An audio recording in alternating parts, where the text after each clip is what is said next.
Salam jumpa pemirsa, berjumpa kembali di Agropolitan News edisi hari ini yang akan menyajikan beragam berita terkini dan menarik dari wilayah Malang Raya. Bersama saya, Keiko Najibah, dan berikut Agropolitan News selengkapnya untuk Anda.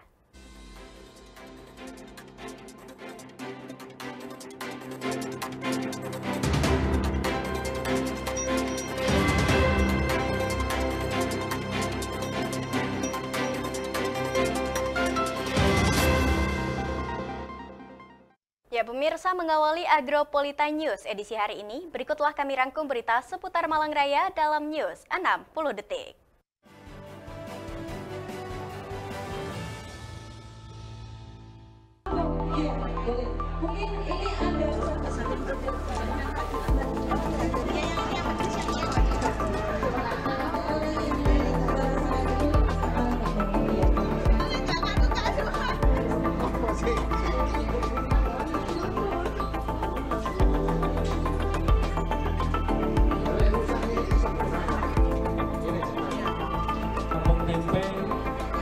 Yang mana kita awali menuju Kampung Tempe, adapun yang akan dipimpin langsung oleh Bapak Kepala Desa Beji.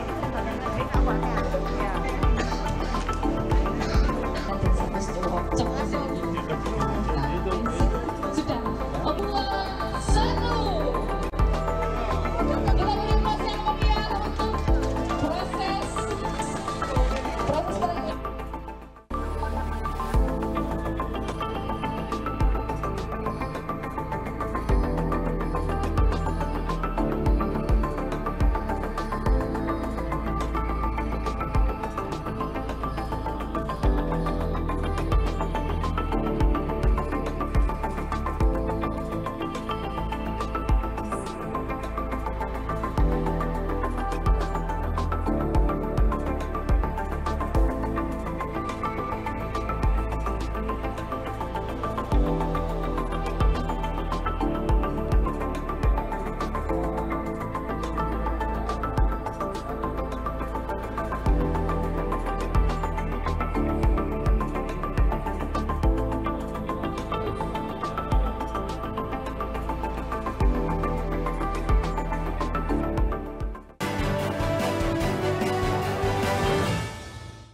Ya pemirsa, informasi utama kami hadirkan untuk Anda. Selamat dari maut akibat terseret ombak, Ana Brieva Ramirez, salah satu mahasiswa Universitas Brawijaya Malang asal Spanyol, program studi exchange Fakultas Kedokteran FK Universitas Brawijaya, masih dalam perawatan intensif di RSUB Malang. Hal tersebut ditegaskan langsung oleh Ketua International Relationship Office, Dr. Happy Kurnia Permatasari, PhD. Selamat dari maut akibat terseret ombak. Ana Brieva Ramirez, salah satu mahasiswa Universitas Brawijaya Malang asal Spanyol, program studi exchange Fakultas Kedokteran FK Universitas Brawijaya, masih dalam perawatan intensif di Rumah Sakit UB Malang. Hal tersebut ditegaskan langsung oleh Ketua International Relation Office, Dr. Happy Kurnia Permatasari. Kepada awak media, kondisi Ana Brieva Ramirez semakin memperlihatkan perkembangan kesehatan yang baik, meskipun sempat mengalami dehidrasi akibat terombang-ambing di laut, tepatnya di pantai Jembatan Panjang, Kabupaten Malang beberapa hari yang lalu. Sementara itu, Direktur RSUB Dr. Viera Wardani menyampaikan, saat ini Ana masih menjalani perawatan di Rumah Sakit UB. Kondisinya terus menunjukkan hasil positif. Berdasarkan hasil pemeriksaan, Ana mengalami dehidrasi atau kekurangan cairan di dalam tubuhnya. Selain itu, Ana juga mengalami sunburn karena cukup lama terekspos sinar matahari saat terombang-ambing di lautan. Ana sendiri juga mendapatkan pengalaman traumatis akibat kejadian tersebut. Dari RSUB mengupayakan yang terbaik untuk perawatan, penanganan tidak hanya satu dokter spesialis, terapi supporting, permasalahan psikologis juga dilakukan. Kita sudah berupaya, tadi sudah disampaikan, dan mulai kemarin kami berkoordinasi dengan Angkatan Udara untuk melakukan penyisiran dari udara dengan pesawat CASA, CASA 212, dan memang masih belum dapat, masih nihil. Seperti diketahui, Ana merupakan satu dari 5 orang yang hilang terseret ombak di pantai Jembatan Panjang pada Sabtu lalu. Ana berhasil ditemukan sehari setelah kejadian. Tepatnya pada Minggu 9 Juli 2023, ia ditemukan terdampar di pantai Bantul. Selain Ana, terdapat satu orang lagi yang selamat dari tragedi tersebut. Korban adalah M. Ruspandi alias Pendi yang bertugas sebagai panitia kegiatan. Sedangkan untuk satu orang lagi ditemukan tewas di perairan Tulungagung Selasa 11 Juli kemarin. Made merupakan salah satu target, sedangkan dua orang lainnya yakni Bayu dan Jana Olivia, mahasiswa asal Swiss, sampai berita ini ditulis masih belum ditemukan. Dari Kabupaten Malang, Akbar Atifi melaporkan. Sementara itu pemirsa, Direktur Jenderal Otonomi Daerah Kementerian Dalam Negeri melakukan evaluasi kinerja penyelenggaraan pemerintahan Kabupaten Malang. Secara keseluruhan kinerja sudah bagus, bahkan ada peningkatan, namun ada beberapa catatan yang perlu pembenahan.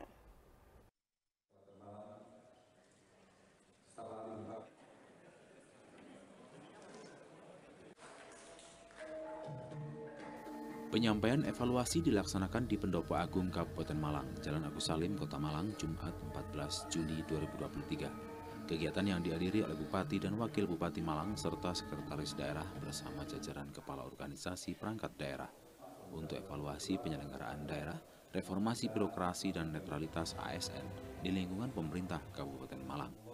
Evaluasi ini merupakan program Kementerian Dalam Negeri Republik Indonesia untuk menilai kinerja pemerintah kabupaten, kota, dan provinsi di seluruh Indonesia. Di Jawa Timur hanya ada beberapa kabupaten kota yang didatangi secara langsung oleh Dirjen Otonomi Daerah untuk penyampaian hasil evaluasi. Evaluasi untuk pemerintah provinsi ada kurang lebih 114 parameter yang diukur, sedangkan untuk pemerintah kabupaten kurang lebih 126 parameter. Dirjen Otoda Akmal Malik memberikan apresiasi kepada Kabupaten Malang dalam hal peningkatan jumlah UMKM. Di tahun 2023, jumlah UMKM di Kabupaten Malang meningkat sebanyak 81,57%. Meski secara keseluruhan kinerja Pemkab Malang dinilai baik, Akmal memberikan beberapa catatan terkait beberapa bidang yang masih perlu dipeningkatan. Di antaranya adalah masalah pengangguran, pendidikan, kesehatan, dan lingkungan hidup. Sesuai dengan arahan Pak Menteri melakukan evaluasi terhadap kinerja provinsi dan kabupaten kota se-Indonesia. Nah, kebetulan sekarang kami mengambil sampel 6 kabupaten dan 1 provinsi di Jawa Timur. Provinsi sudah selesai, kemudian kabupatennya kemarin kota Surabaya, Sidoarjo sudah kita lakukan, kemudian Patu, ya, kemudian kota Malang dan Kabupaten Malang, terakhir nih. Dan setelah ini kami akan bergerak ke daerah lain. Apa yang kita evaluasi? Kita meluruskan sistem evaluasi kita yang dulu menggunakan pendekatan agregat, sekarang kita menggunakan pendekatan berbasis kewenangan. Tentunya evaluasi terhadap provinsi berbeda dengan evaluasi kepada kabupaten. Karena apa? Tugas dan kewenangan itu berbeda. Ada yang sama, ada yang berbeda.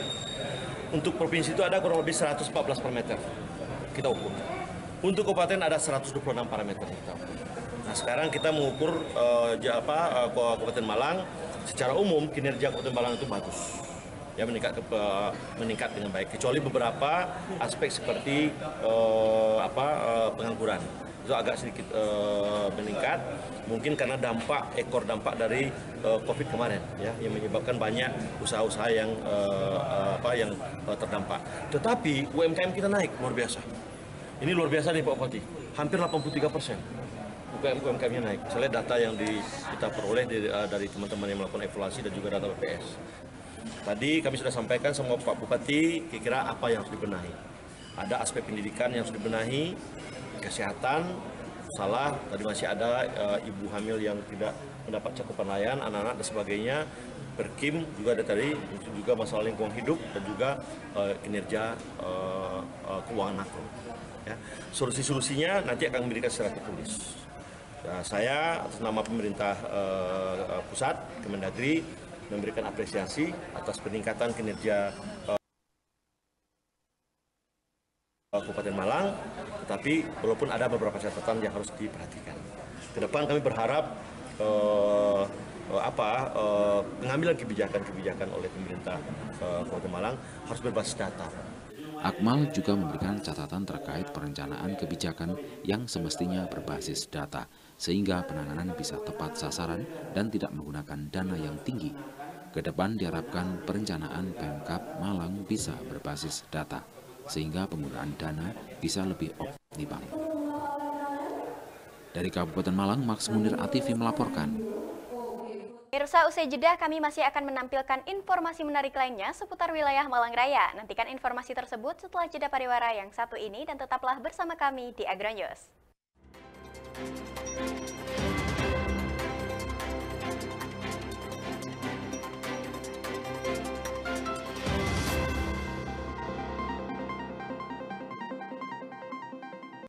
Definisi netralitas.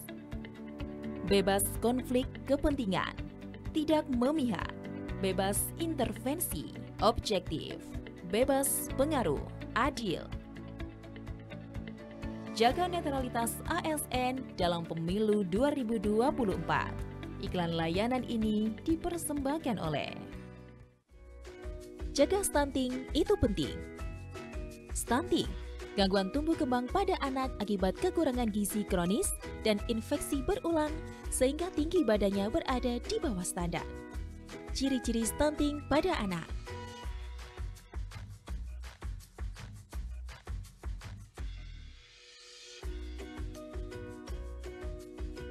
Penyebab stunting pada anak.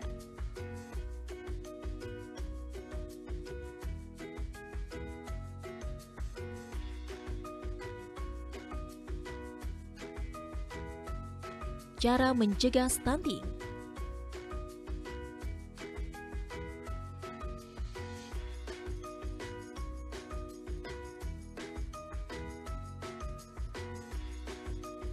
Ayo, cegah stunting. Iklan layanan ini dipersembahkan oleh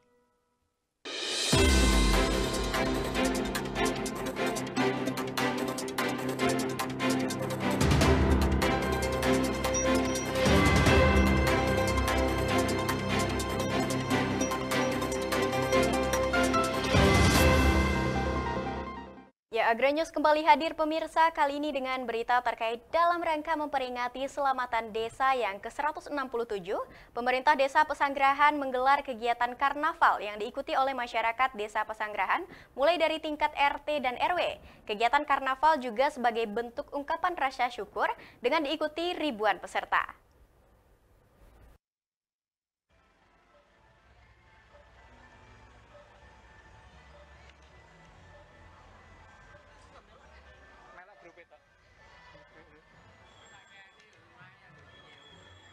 Selamatan Desa yang ke-167 Desa Pesanggerahan menggelar Karnaval Desa. Kegiatan yang diikuti oleh masyarakat Desa Pesanggerahan dari tingkat RT dan RW menjadikan salah satu bentuk ungkapan rasa syukur masyarakat pada Desa Pesanggerahan. Kegiatan ini diikuti oleh ribuan peserta dan banyaknya antusias masyarakat yang menonton. Dalam acara ini dihadiri oleh Kepala Desa Pesanggerahan, PKK Desa Pesanggerahan, dan perangkat pemerintahan desa yang menempati barisan pertama dalam karnaval.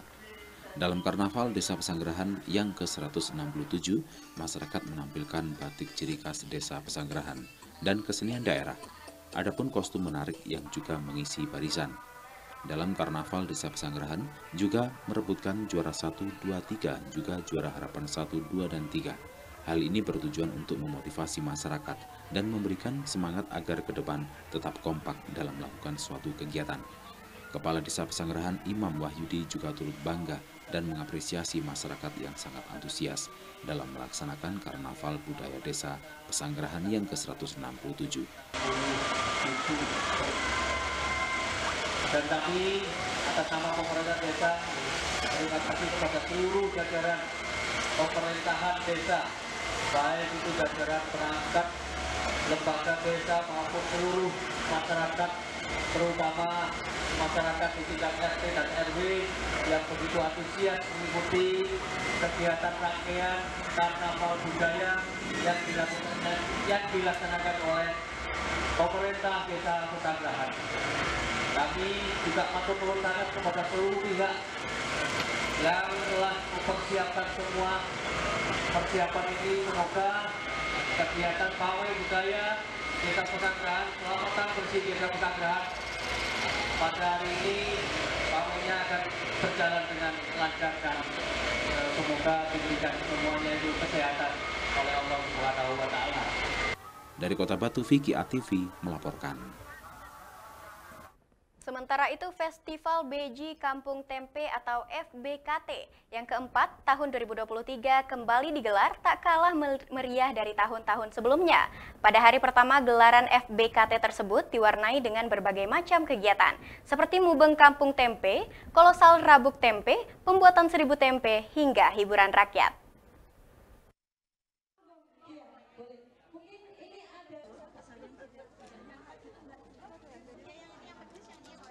Pemerintah Desa Beji bekerja sama dengan Karang Taruna Tunas Bangsa Desa Beji kembali menggelar event tahunan yaitu Festival Beji Kampung Tempe atau FBKT tahun 2023. Dalam gelaran FBKT yang keempat ini tentunya tak kalah meriah dari tahun-tahun sebelumnya.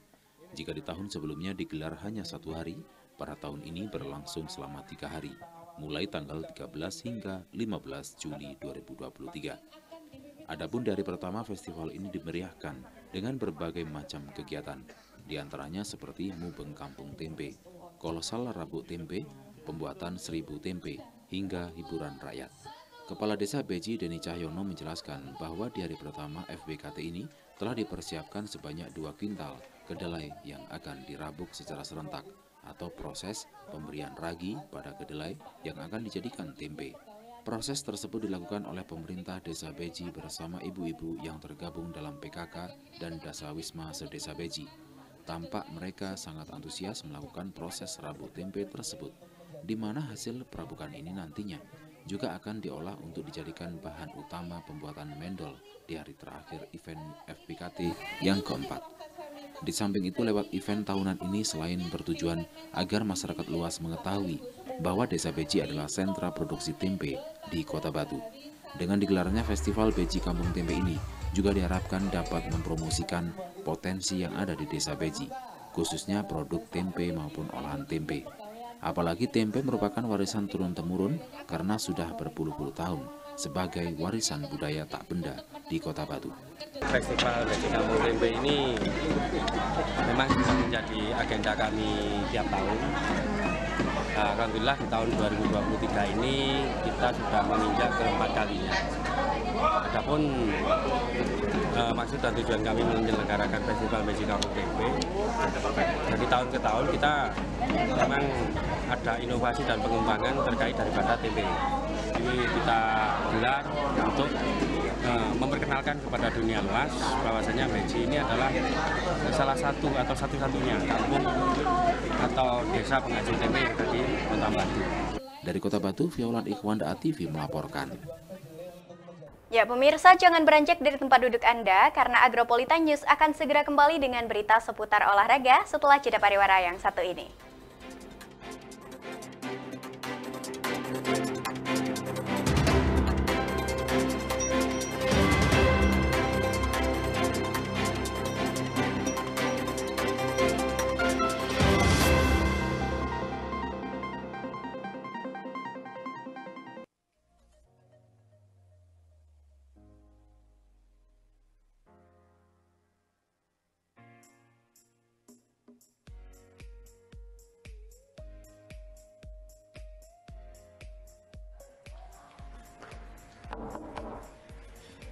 Mohon izin Pak, rapat 15 menit lagi dimulai.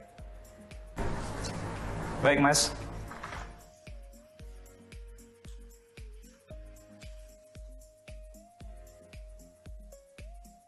Oh iya, saya belum laporan SPT tahunan ya?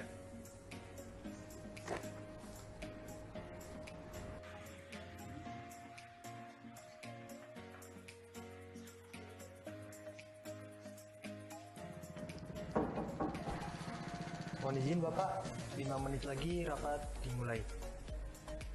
Baik Mas. Saya Aris Agung Paiwai, penjabat Wali Kota Batu.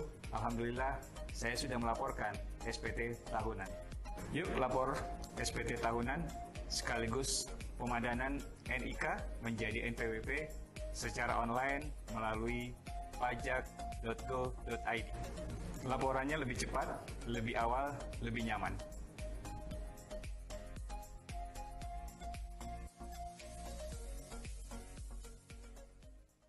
Cari korban baru. Kamu mau? Oke. Bagaimana? Enak? Kamu mau juga? Oke. Ya. Suntik dulu, suntik dulu, suntik dulu. Siapa lagi? Oke, boleh, boleh. Rasain, rasain. Oke, oke.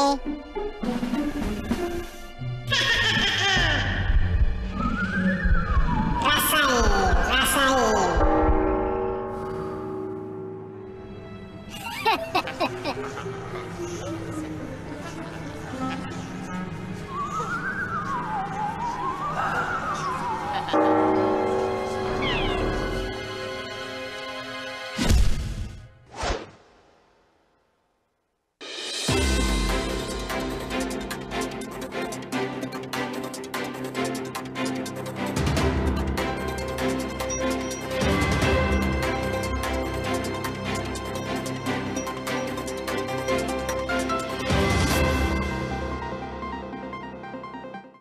Ya pemirsa, Anda kembali menyaksikan Agronews. Arema FC bakal memanfaatkan jatah pemain asing dengan mendatangkan seorang kiper baru di bawah Mister Gawang.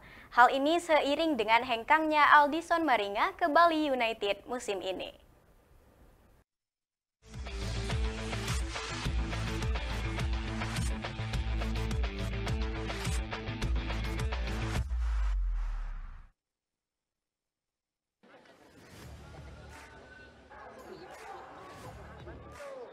Arema digadang-gadang akan segera mencari rekrutan anyar untuk posisi yang ditinggalkan Aldison Maringa.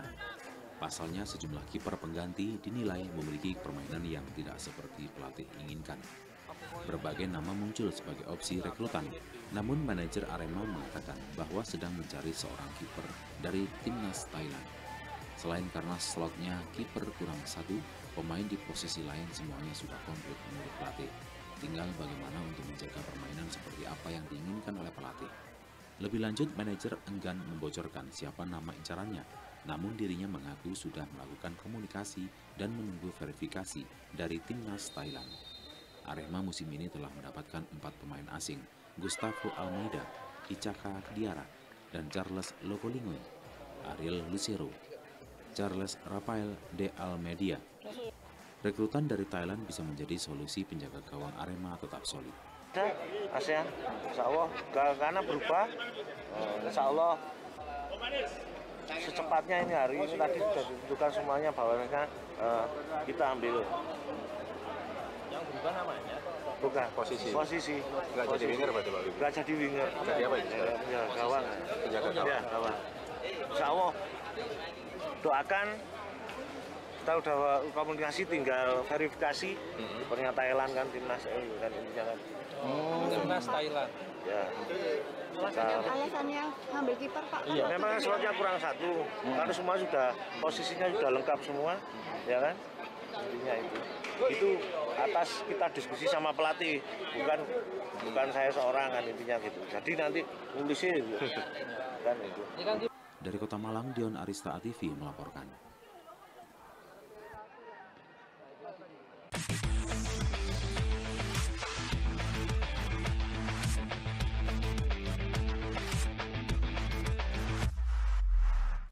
Pemirsa, kita beralih ke informasi selanjutnya. Pasar Wisata dan Pemandian Dewi Sri merupakan destinasi wisata di Kabupaten Malang yang berada tepat di Jalan Abdul Manan, Desa Ngabab, Kecamatan Pujon, Kabupaten Malang.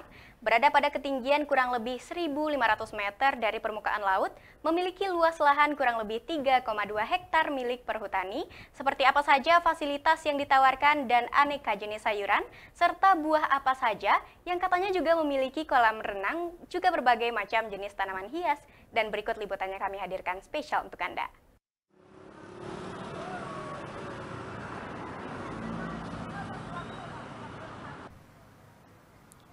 Salah satu destinasi wisata yang tidak boleh dilewatkan saat berkunjung ke Kabupaten Malang adalah Pasar Wisata Dewi Sri Pujon.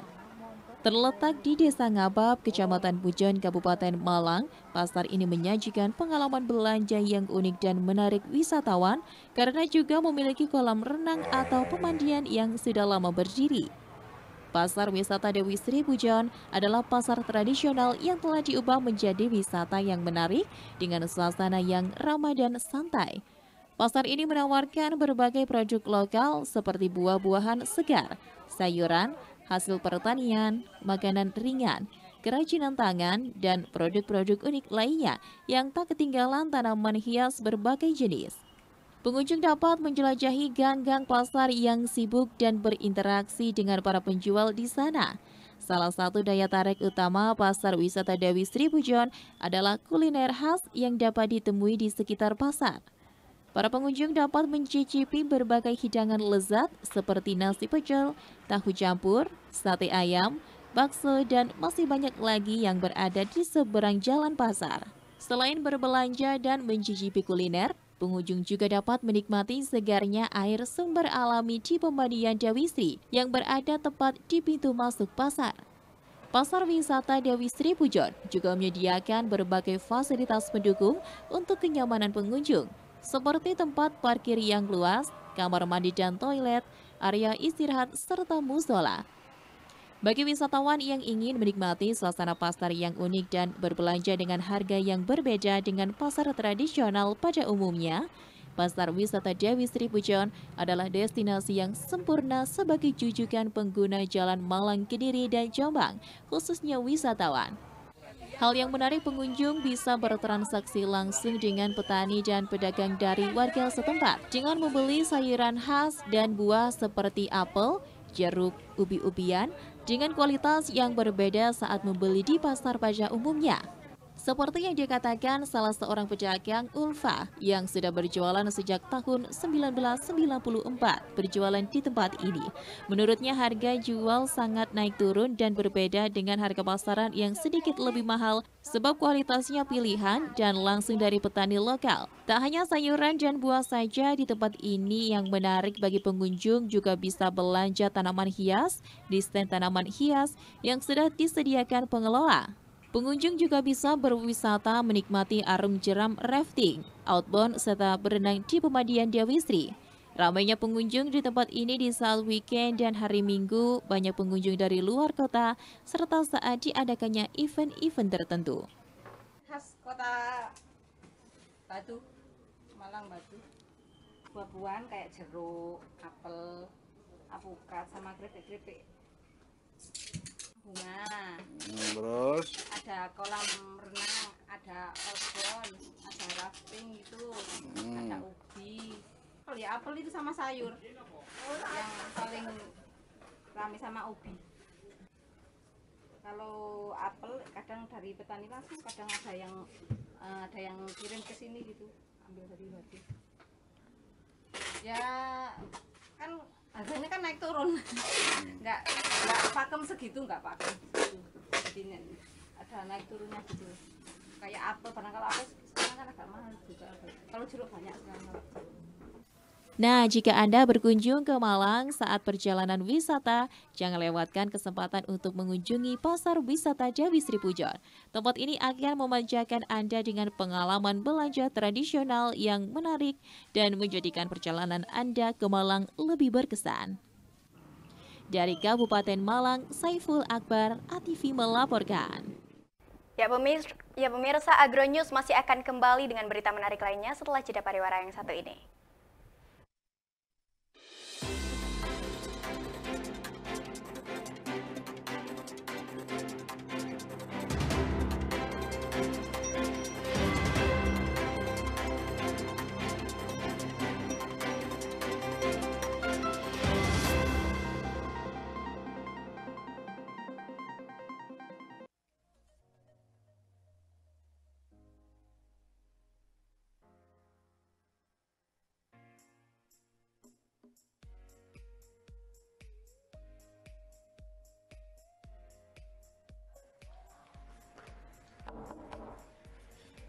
Mohon izin Pak, rapat 15 menit lagi dimulai.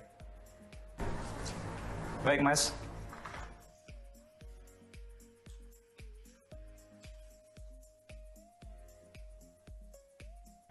Oh iya, saya belum laporan SPT tahunan ya?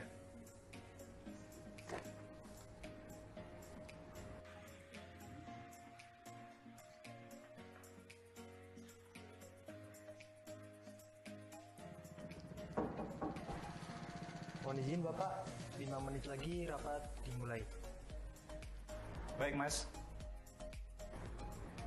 Saya Aris Agung Paiwai, penjabat Wali Kota Batu.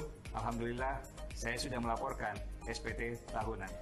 Yuk lapor SPT tahunan sekaligus pemadanan NIK menjadi NPWP secara online melalui pajak.go.id. Laporannya lebih cepat, lebih awal, lebih nyaman.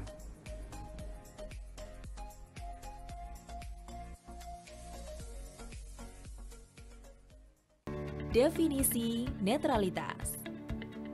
Bebas konflik kepentingan, tidak memihak, bebas intervensi, objektif, bebas pengaruh, adil. Jaga netralitas ASN dalam pemilu 2024. Iklan layanan ini dipersembahkan oleh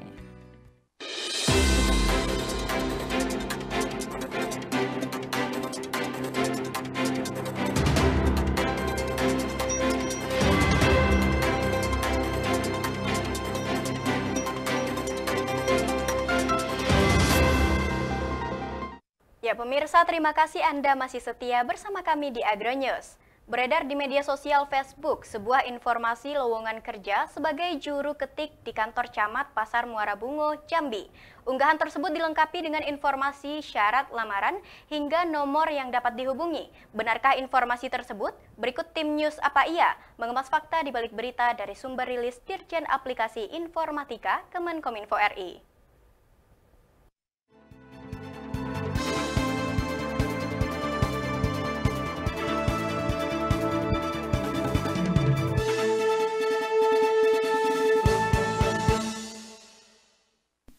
Halo Sobat News, tahukah kalian?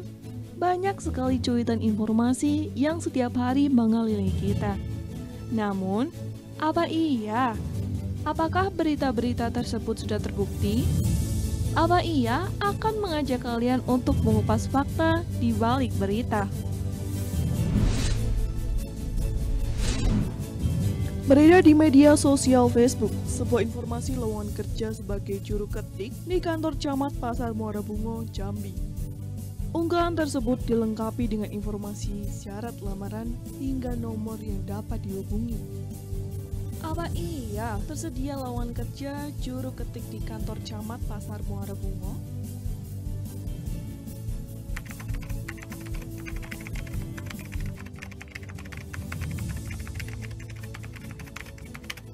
Dilansir melalui rilis resmi Kemenkominfo pada 3 Juli lalu,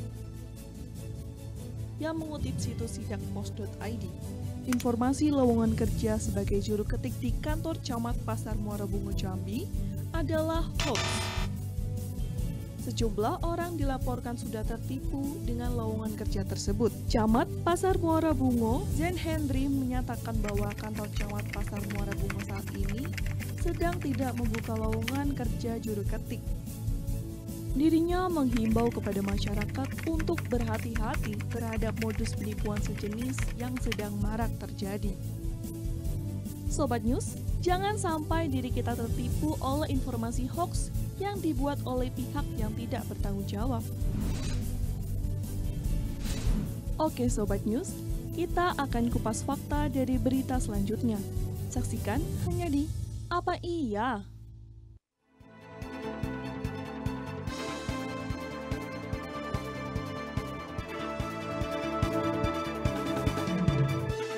Pemirsa, berikut kami tampilkan perakiraan cuaca untuk wilayah Malang Raya 16 Juli 2023 dari Badan Meteorologi, Klimatologi, dan Geofisika BMKG Stasiun Klimatologi Kelas 2 Malang. Dan informasi tersebut akan sekaligus menutup perjumpaan kita pada hari ini. Mewakili kerabat kerja yang bertugas, saya Keiko Najibah mengucapkan terima kasih atas kebersamaan Anda dan sampai jumpa.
tempe yang mana kita awali menjadi kampung tempe. Adapun yang akan dipimpin langsung oleh Bapak Kepala Desa Beji.